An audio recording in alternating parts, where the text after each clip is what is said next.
ಆತ್ಮೀಯ ಕೇಳುಗರಿಗೆ ನಿಮ್ಮ ರಮಾಶ್ರೀ ನಡಿಗೇರ್ ಮಾಡುವ ನಮಸ್ಕಾರಗಳು. ನೀವೀಗ ಸೀತೆಯೋ ಶಾಕುಂತಲೆಯೋ ಧಾರಾವಾಹಿಯ 6ನೇ ಅಧ್ಯಾಯವನ್ನ ಕೇಳ್ತಾ ಇದ್ದೀರಾ. ಯಾಕೆ ಮುಖ ಉದಿಸ್ಕೊಂಡು ಕೂತಿದೀಯಾ? ಗೆಳತಿ ರೀಮಾಳನ್ನು ಕೇಳಿದಳು ಸ್ವಾತಿ. ಐ ಹೇಟ್ ಮೈ ಗಂಡ ಕಣೆ ಎಂದಳು ರೀಮಾ ಸಿಟ್ಟಿನಲ್ಲಿ.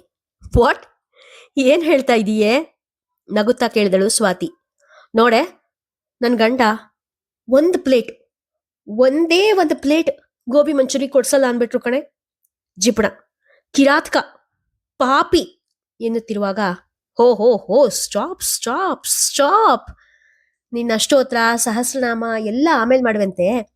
ಯಾಕೆ ಕೊಡ್ಸಲ್ಲ ಅಂದ್ರು ಅದನ್ನ ಹೇಳು, ನಗುತ್ತಾ ಕೇಳಿದಳು ಸ್ವಾತಿ. ಯಾಕೆ ಅಂದ್ರೆ ಆ ಡಾಕ್ಟ್ರು ಇನ್ಮೇಲೆ ಹೊರಗಿನ ತಿಂಡಿ ಜಾಸ್ತಿ ಕೊಡಬೇಡಿ ಅಂದ್ರು, ಅದಕ್ಕೆ.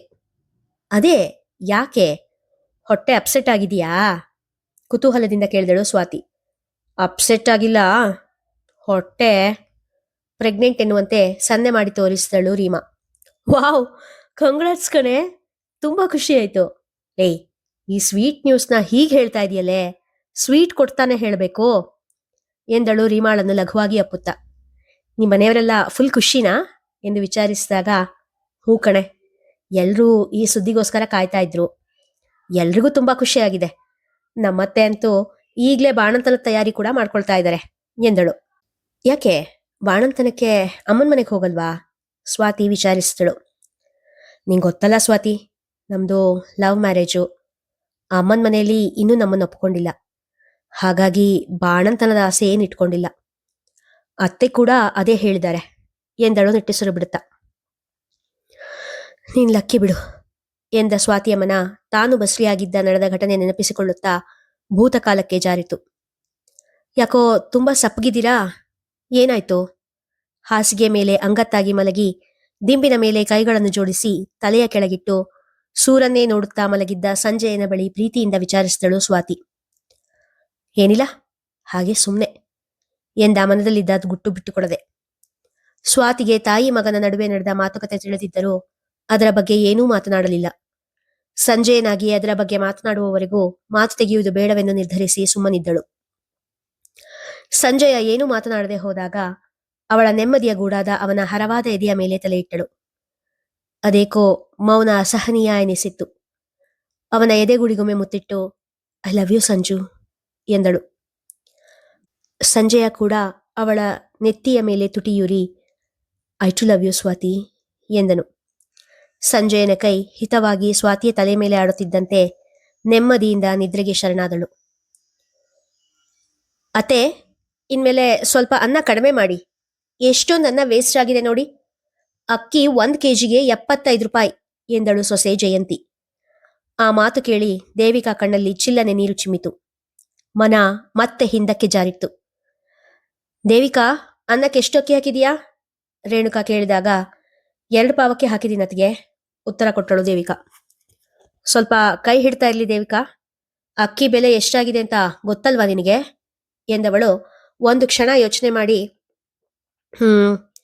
ಈಗ ಮಾಡಿರೋ ಅನ್ನದಲ್ಲಿ ಸ್ವಲ್ಪ ಅನ್ನನ ರಾತ್ರಿಗೆ ತೆಗೆದಿಟ್ಬಿಡು ಎನ್ನುತ್ತಾ ದಪ್ಪಕ್ಕಿ ಇದ್ದ ಒಂದು ಚೀಲ ಕೊಡುತ್ತಾ, ಇನ್ಮೇಲೆ 1 ಪಾವು ಸಣ್ಣಕ್ಕಿ ಅನ್ನ ಮತ್ತೆ 1 ಪಾವು ದಪ್ಪಕ್ಕಿ ಅನ್ನ ಮಾಡು.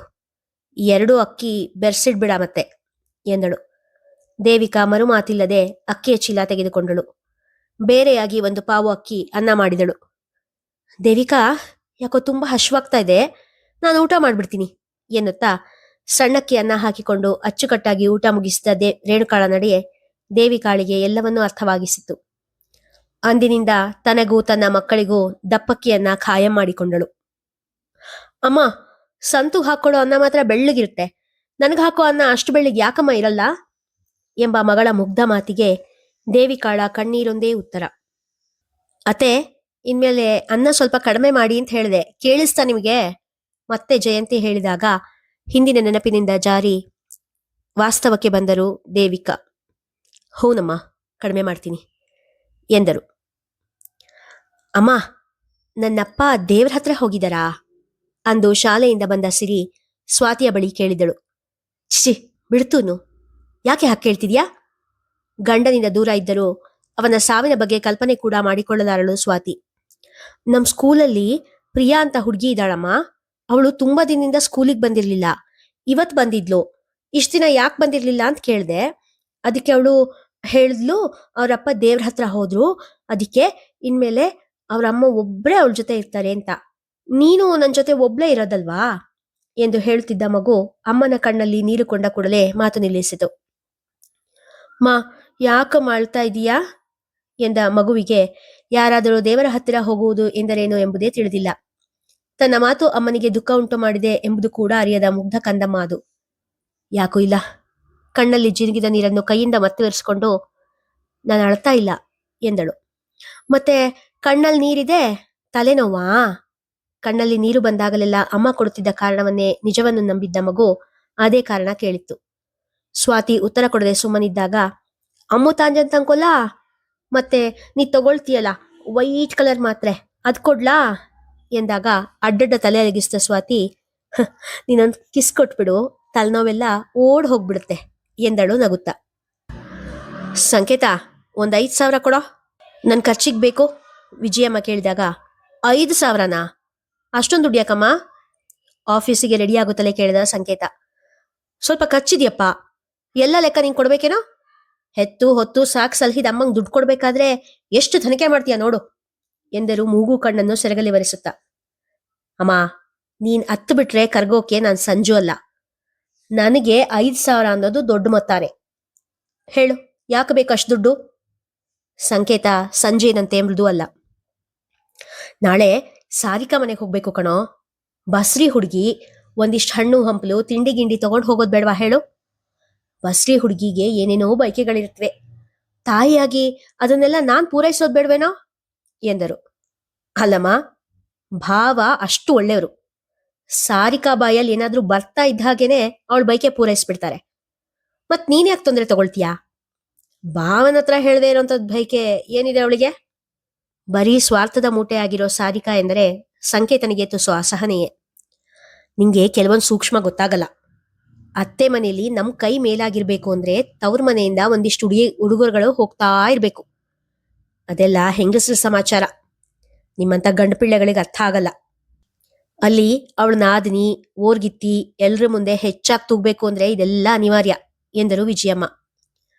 ಅಂತೂ ಇದೆಲ್ಲ ಸಂಸಾರದಲ್ಲಿನ ರಾಜಕೀಯ ಎಂದ ತುಟಿ ವಕ್ರವಾಗಿಸುತ್ತ. ಹಾ, ಇದೆಲ್ಲ ಒಂಥರ ರಾಜಕೀಯನೇ. ಈಗೇನು ದುಡ್ಡು ಕೊಡ್ತೀಯೋ ಇಲ್ವೋ ಎಂದು ಕೇಳಿದಾಗ, ನನ್ನ ಹತ್ರ ಆಗೋದು ಬರೀ 3,000 ರೂಪಾಯಿ ಅಷ್ಟೇ, ತಗೋ ಎಂದು 500ರ 6 ನೋಟು ತೆಗೆದು ತಾಯಿಯ ಕೈಯಲ್ಲಿಟ್ಟ. ಶೂ ಹಾಕಿಕೊಂಡು ಹೊರಗೆ ಅಡಿ ಇಟ್ಟವ, ಈ ಸಂಸಾರದ ರಾಜಕೀಯ ಅತ್ತಿಗೆಗೆ ಅರ್ಥ ಆಗಿದ್ರೆ ಇವತ್ತವರು ಅಣ್ಣನ ಜೊತೆ ನೆಮ್ಮದಿಯಾಗಿರ್ತಿದ್ರು ಎಂದು ಹೇಳಿ ಹೋದ. ಮಗಳ ಮನೆಗೆ ಹೋಗುವ ಸಂಭ್ರಮದಲ್ಲಿದ್ದ ವಿಜಯಮ್ಮನ ಕಿವಿಗೆ ಆ ಮಾತು ತಾಕಿದರೂ ಪ್ರಭಾವವೇನೂ ಬೀರಲಿಲ್ಲ. ವಿಜಯಮ್ಮ ಹೇಳಿದ ಬಸ್ರಿ ಬೈಕೆ ಮಾತು ಸಂಜೆಯ ಮನ ಕಲಕಿತ್ತು. ಹಿಂದೊಮ್ಮೆ ಸ್ವಾತಿ ಕೂಡ ಬಸ್ರೆ ಬೈಕೆ ಹೇಳಿಕೊಂಡಿದ್ದು ನೆನಪಾಯಿತು. ರೀ, ನಂಗೆ ನಿಮ್ಮಮ್ಮ ಮಾಡೋ ಹೋಳಿಗೆ ಜೊತೆ ಸಮೋಸ ತಿನ್ಬೇಕು ಅಂತ ಆಸೆ ಆಗ್ತಾ ಇದೆ ರೀ. ನಾನ್ ಹೇಳಿದ್ರೆ ಅತ್ತೆ ಮಾಡ್ತಾರೋ ಇಲ್ವೋ, ನೀವೇ ಹೇಳ್ರಿ. ದೇವಸ್ಥಾನದ ಕಲ್ಯಾಣಿಯ ಮೆಟ್ಟಿಲ ಮೇಲೆ ಕುಳಿತು ತನ್ನ ಬಸುರಿಯ ಬಯಕೆ ಹೇಳಿಕೊಂಡಿದ್ದಳು ಸ್ವಾತಿ. ನೋಡ್ ಸ್ವಾತಿ, ಇದೆಲ್ಲ ಹೆಂಗಸ್ರ ವಿಷಯ. ಅಮ್ಮನ ಹತ್ರ ನೀನೇ ಕೇಳು, ಮಾಡ್ಕೊಡ್ತಾರೆ. ನಾನ್ ಹೋಗಿ ನನ್ನ ಹೆಂಡತಿಗೆ ಬಯಕೆ ಆಗ್ತಿದೆ, ಹೋಳಿಗೆ ಮತ್ತೆ ಸಮೋಸ ಮಾಡು ಅಂತ ಹೇಳೋದು ಏನ್ ಚೆನ್ನಾಗಿರುತ್ತೆ ಹೇಳು ಎಂದಿದ್ದ ತನ್ನ ಮಾತು ಮತ್ತೆ ಮತ್ತೆ ನೆನಪಾಗಿತ್ತು. ನನ್ ಕ್ಷಮಿಸ್ಬಿಡು ಸ್ವಾತಿ, ನನ್ ಕ್ಷಮಿಸ್ಬಿಡು.